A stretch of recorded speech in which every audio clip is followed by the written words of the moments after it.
তো এই পর্যায়ে আমি চলে যেতে চাই আজকের আমাদের ছোট্ট অতিথির কাছে। আমরা তার নাম ঠিকানা শুনবো আগে, তারপর তার ঘটনায় চলে যাব। আসসালামু আলাইকুম।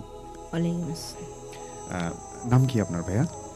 আমার নাম মোহাম্মদ আতিক হাসান সুমন। আতিক হাসান সুমন। জি। আচ্ছা, ওকে, আমরা চলে যাই ঘটনায়। আচ্ছা, আপনি যে ঘটনাটা শেয়ার করবেন জি। সেটা কি কেন্দ্রিক, মানে কার সঙ্গে ঘটা?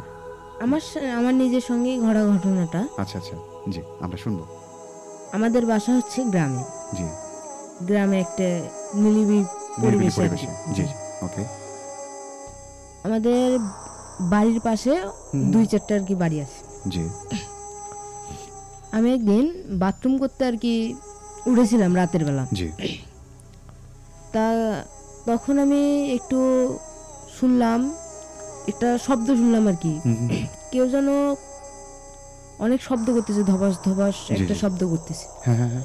আমাদের খুলি যেটা বলে আর কি, মানে বাসার উঠান যেটা, উঠানটা, ওর সামনে একটা বড় একটা পুকুর ছিল।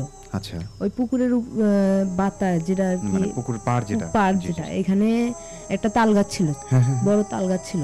ওকে। এই তাল গাছ থেকে কে যেন তাল ছিটতেছে আর পুকুরে ফেল দিচ্ছে, এটা শব্দটা।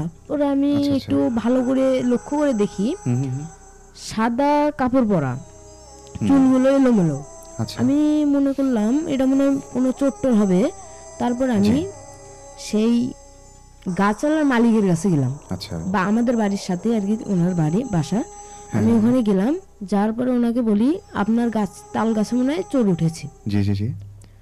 তা তিনি বললো, ওগুলো দেখার তোমার কোনো দরকার নাই, তুমি যে তোমার মতো শো। আচ্ছা আচ্ছা। আমি এখন বললাম, সব তাল তো পেরে নেবে ওরা। তা এখন বললো, কিছু পারুক, আমার গাছ, আমি তোমাকে যেটা বললাম ওটাই তুমি করো, যা শো। আমার তাল পারবে না, কি করবে করুক। আমি তার কথা ভাবতে লাগলাম যে তাকে আমি ভালো কথা বললাম, তিনি এভাবে আমাকে এভাবে কথা শোনালো। তারপর আমি আমার মতো গিয়ে শুয়ে পড়লাম। শুয়ে পড়ার পর আমি সকালবেলা উঠলাম। ওঠার পরে আমার দাদিকে জিজ্ঞেস করলাম যে আমি রাতের বেলা এরকম শব্দ শুনলাম, আমি তাল গাছওয়ালাকেও বললাম, তিনি আমার সাথে এরকম ব্যবহার করলো, কারণটা কি?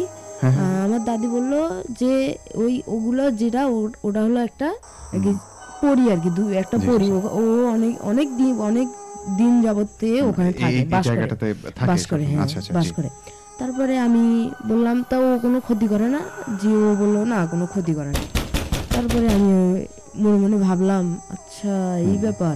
তারপরে আমার দাদি বললো, ওগুলো যদি আর কোনোদিন শোনো তাহলে তুমি কোনো গুরুত্ব দিও না। তারপরে আমি আর কোনো গুরুত্ব দিইনি। তারপর আমার বাবাকে বললাম, আমার বাবা একই কথাই বললো আর কি। তারপরে আমি আর কোনো ওটা গুরুত্ব দিই না। আমি যখন রাতের বেলা উঠি তখন শব্দটা শুনি, কিন্তু আমি অতটা খেয়াল করি না। তারপরে অনেক দিন যাবত আমি ওটা শুনি, তারপর আর খেয়াল করি না। তারপরে গেল, ওইভাবে দিন গেল।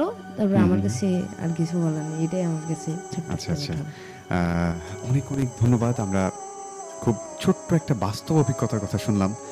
একজন ছোট্ট বন্ধু আমাদের স্টুডিওতে আজকে এসেছিলেন, আমরা তার কাছে শুনলাম যে উনি প্রকৃতির ডাকে সাড়া দেওয়ার জন্য, দেখা যায় যে আমাদের মানে গ্রামের অধিকাংশ বাসাগুলোতেই ওয়াশরুম কিন্তু বাসা থেকে একটু দূরে হয়। মানে এর আগে, মানে এখন যদিও নগরায়নের ছোঁয়ায় এই বিষয়গুলো, মানে রুমের সঙ্গে অ্যাটাচড ওয়াশরুম তৈরি হচ্ছে, তবে এখনও গ্রামের দিকে গেলে দেখা যায় যে বাসা থেকে বেশ কিছুটা দূরে, বাসার পেছনে, আবার অনেকে বাসার উঠানে ওয়াশরুম থাকে।